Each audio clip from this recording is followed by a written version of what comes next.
નમસ્કાર, શો ટાઈમમાં આપનું સ્વાગત છે. ભાવનગરના ફુલસર વિસ્તારમાં કારમાં બેસીને ક્રિકેટ મેચ ઉપર ઓનલાઈન આઈડી મારફતે સટ્ટો રમતા 2 શખ્સની બોરતળાવ પોલીસે ધરપકડ કરી છે.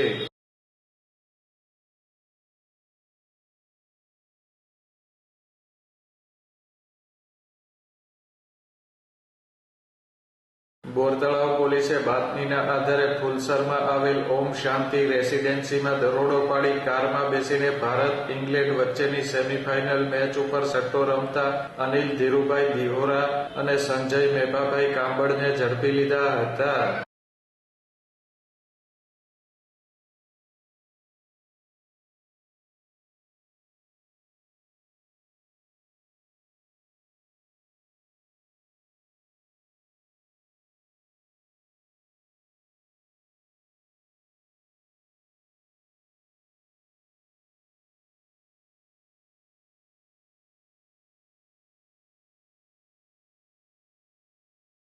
બોરતળાવ પોલીસે રોકડ રકમ, મોબાઈલ ફોન, કાર મળીને કુલ ₹10,45,000નો મુદ્દામાલ કબજે કરી કાયદેસર કાર્યવાહી હાથ ધરી હતી.